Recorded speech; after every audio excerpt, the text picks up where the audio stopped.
our culture is in danger. It's in quite serious and significant danger. And if we don't do something to defend it, to fight back, then our children will grow up in a very different kind of civilization, a very different culture to the one that you and I grew up in. For the wrong to rule, the good must just stand idly by. Morning. I am joined today by George Galloway, for reasons you're about to find out. Good morning, George. How are you? Good morning. Very glad to be here. Thanks for inviting me. No worries. So the reason I wanted to speak to you is I opened up social media yesterday and I saw I saw your tweets, which I always find very interesting and informative, whether I agree or disagree with them. And underneath it said Russian state-affiliated media, and I immediately thought there's something very wrong with that. Why do you think that your account has been targeted in this way? Well, it doesn't make any sense. To be honest, it's Kafkaesque. I did work for Associated Press, an American company, the last time I looked, and they did sell my program to RT. And so at a stretch, they could have described me as working for Russian state media, even though that wouldn't have been technically correct. You could understand it, but I no longer do, and in fact can't. In fact, would be committing a criminal offence if I did. That's where we've got to in Britain. The state closed the television channel down that my program used to appear on, and then in a double whammy, Liz Truss, in a pronunciamento, I've not yet seen the law, if indeed law it is, further said it would be a criminal offence to work for any Russian state media, whether paid or unpaid, it says implicitly. And therefore, I literally have now no connection with Russian state media. All the time that I did, I never had this Twitter designation. I've now got a Twitter designation when the government has made it literally impossible for that designation to be true. So I feel sure that my lawyers will be successful in having it removed, but it's terrible, truly terrible, as a symbol or sign of where it is that we have got to, because Twitter is quite clear about the discriminatory intent of placing this label on you. They explain it as suppression, algorithmic suppression, that you will no longer show up in searches and so on.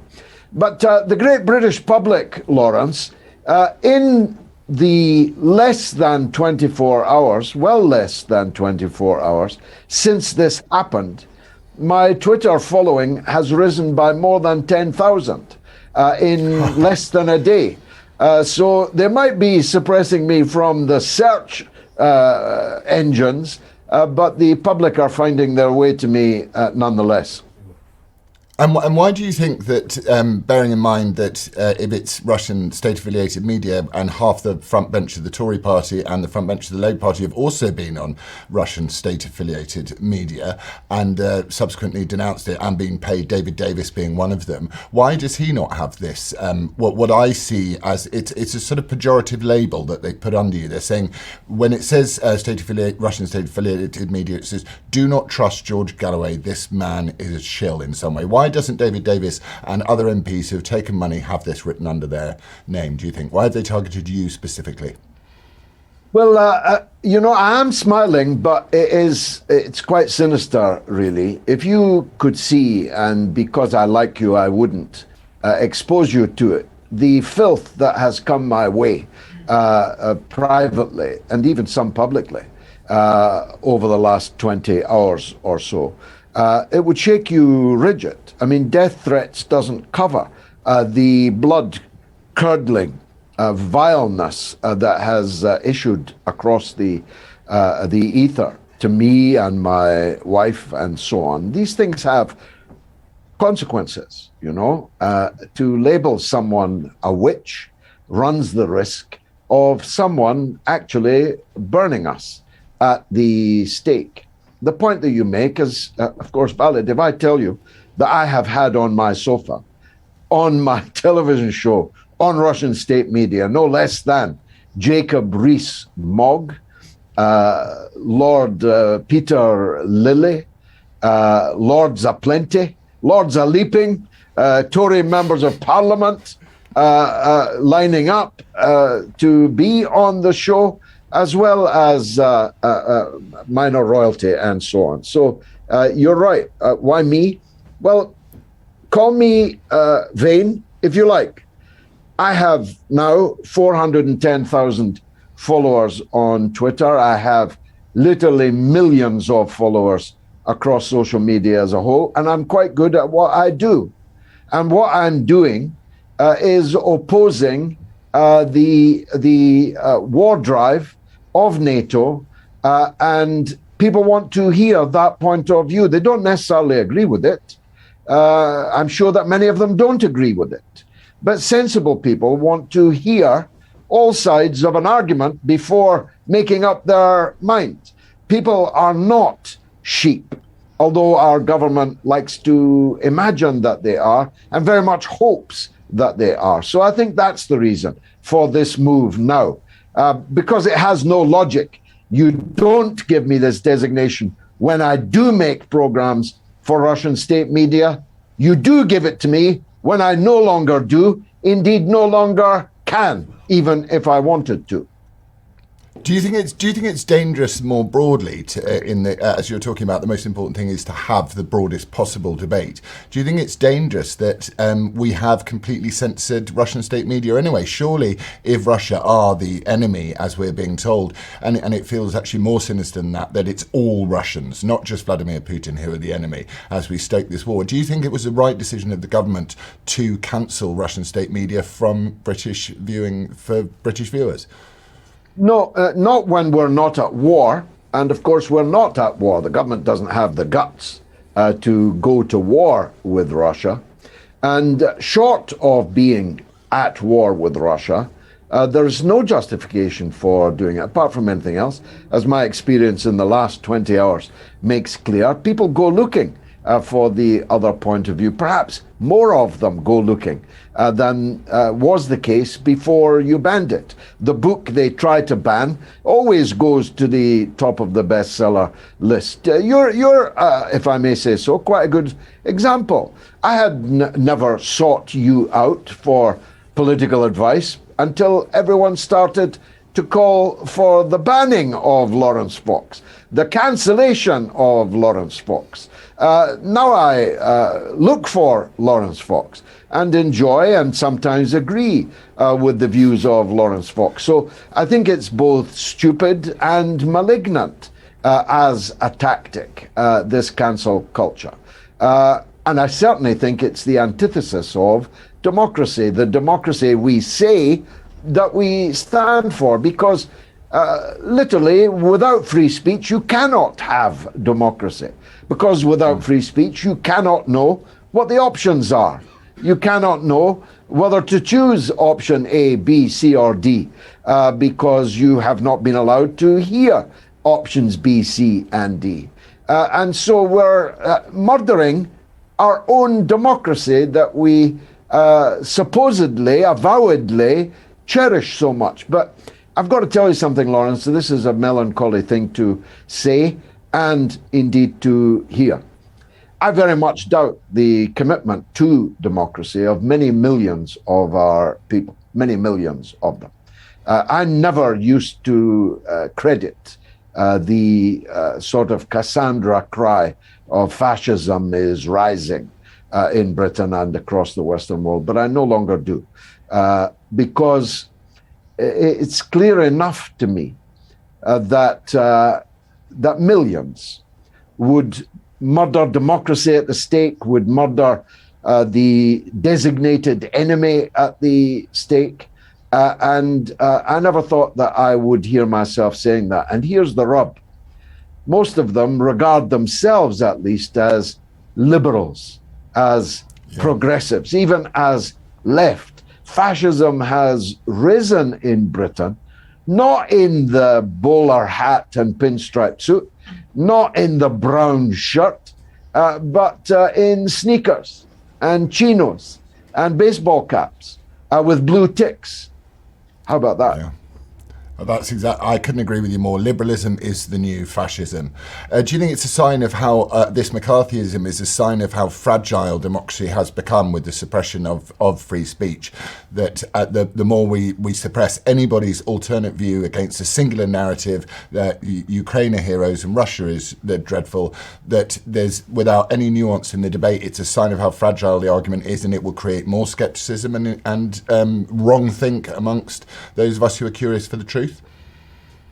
I believe that our democracy is extremely fragile, and if my darkest fears are correct, then if somebody issued an edict tomorrow that Lawrence Fox and George Galloway were to be locked up in the Tower of London for different offences, no doubt, but nonetheless locked up in the Tower of London and even broken on the wheel there, that millions would cheer it. Perhaps not most people, but the number of active opponents of it would be in the millions, but not many in the millions. And therefore, and I give that only as an example, much more likely is that that banning orders, gagging orders were issued. In a way, they partly have already been issued. You know, I once went to a little town called Brandfort in apartheid South Africa to visit the late Winnie Mandela. Mandela was under house arrest, bad enough, but she literally had the designation banned person. In that, she was literally not allowed to be referred to. She could not be quoted. She could not be photographed and the photograph published. She was still alive, but a ghost in her own country. And that was the designation, a banned person. I don't think we're all that far away from the existence of banned persons in Britain. I agree. I think we're heading towards digital and victimless in a physical way genocide. You know, you're a digital holocaust. It's like you no longer exist. You have nothing to say. You're not able to express an alternate view, and it's very, very, very dangerous. And the hope I enjoy in this is the fact that you and I, who would disagree about a great number of things, are able to speak about the one thing that we do stand for, and that traditionally the left in the UK stood for passionately, which was free speech. And as you say, the left is now, as it becomes further and further left and woke, it hates free speech. So do you see any hope? What's your hope? I've heard your dreaded fears, and I have to say I share a lot of them when I wake up in the morning. But what do you feel is the hope, and what do you feel is the answer and the way out of this? I can't say I'm wildly optimistic about the future of our country, certainly not in the short term. I can't say that I have a wand that I can wave, and if you follow me, I will solve this problem. But I have been developing the idea of a liberty alliance, because the political current that I represent, maybe it has 1 million followers. If I could stand in a nationwide election from Land's End to John O'Groats, I might, if they didn't ban me from speaking, get 1 million supporters. But there's 68 million of us on this island. It's axiomatic, therefore, that I need to find allies to defend liberty, to defend free speech. And that's only going to happen if indeed it can happen. If all those who agree on that one thing, and if you think about it, if we don't have that one thing, then our differences on all other matters are otiose, because they will literally mean nothing.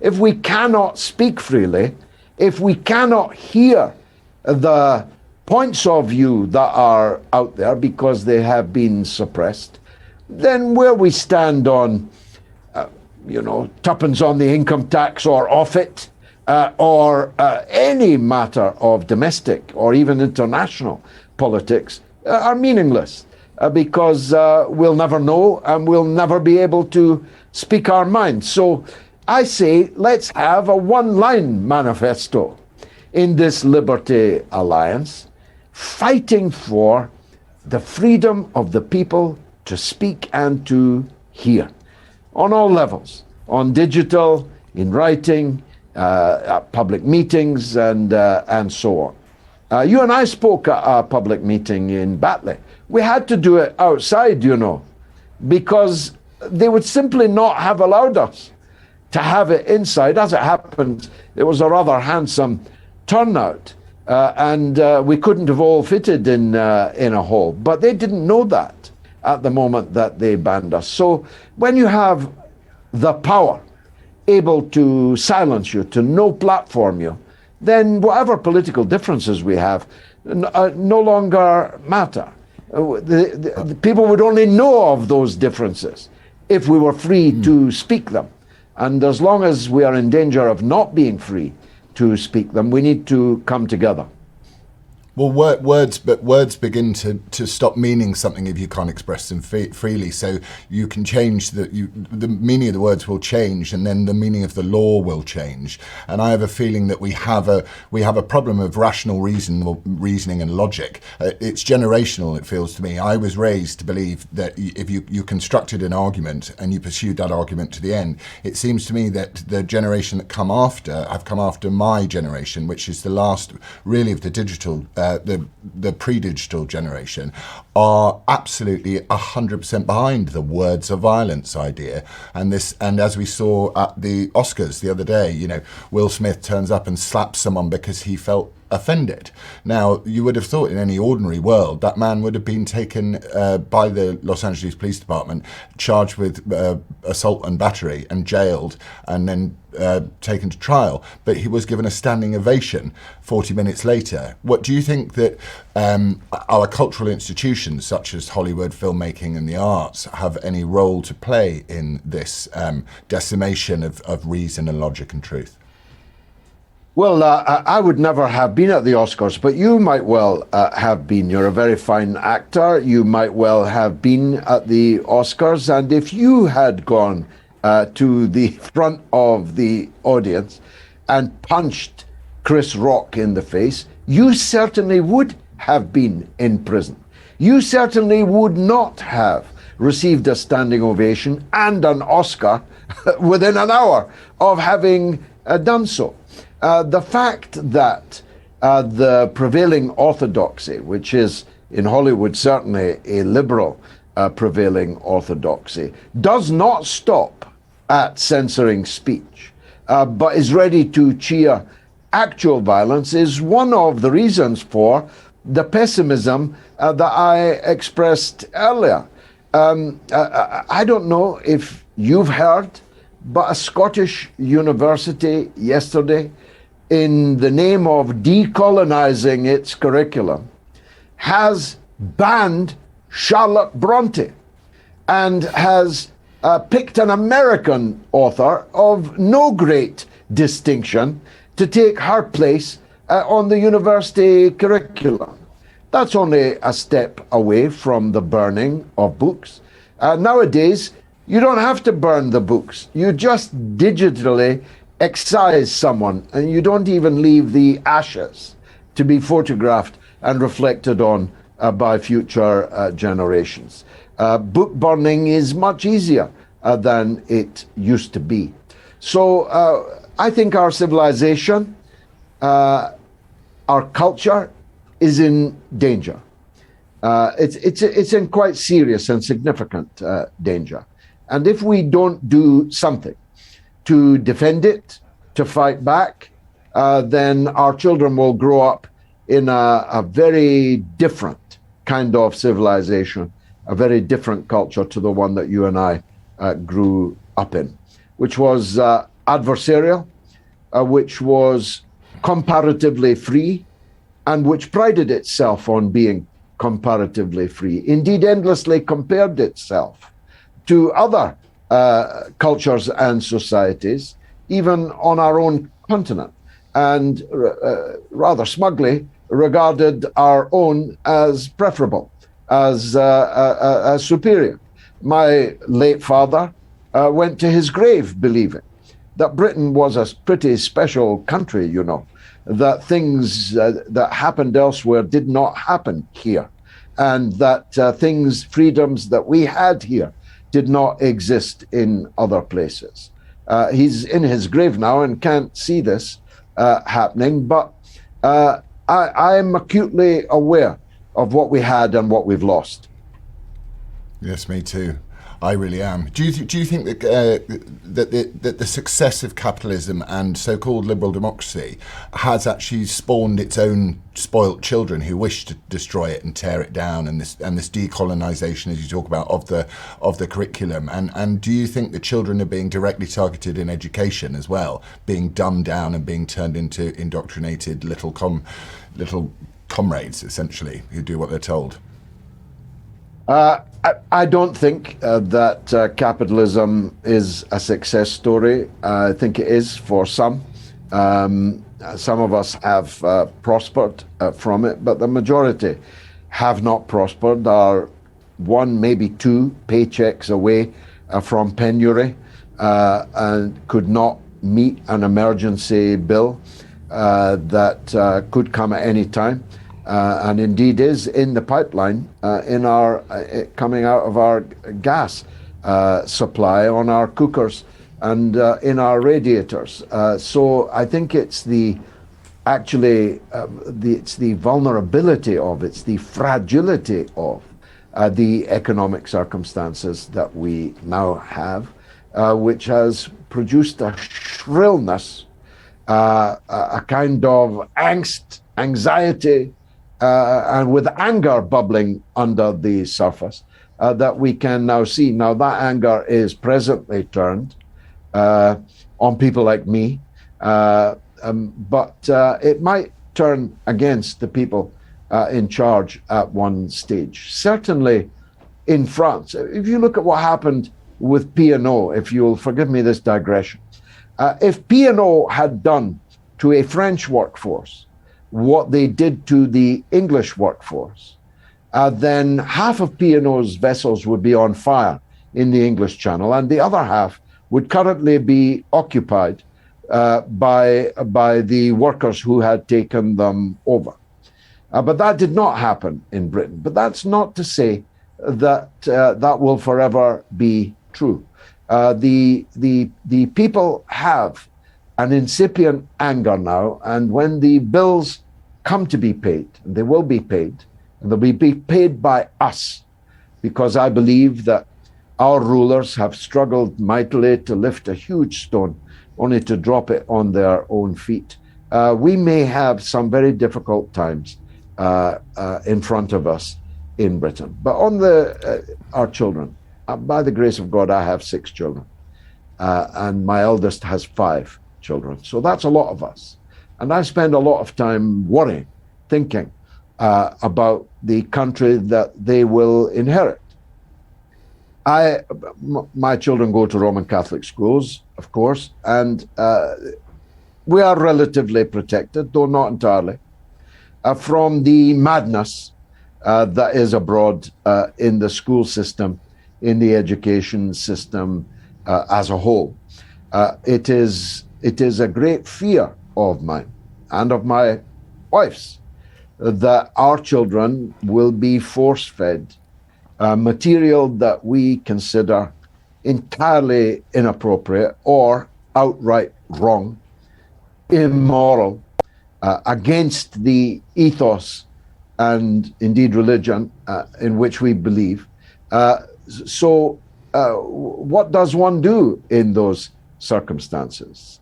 It's in my prayers daily that my children be protected from the kind of madness that we see all around us. And as you said, this ideological drive, these human-made, man-made, ideologically driven things like net zero and stuff like that, you see these young children who are scared half to death. Now, you were talking earlier about an alliance. So we are, rather than standing particularly as a political party in Bradford, as they're introducing yet another taxation in the name of salvation, clean air zone in Bradford, where you're going to have to pay, having already not had much money. What we're doing as a party is we're just supporting financially the independents there. Do you think there's any benefit in that approach to politics?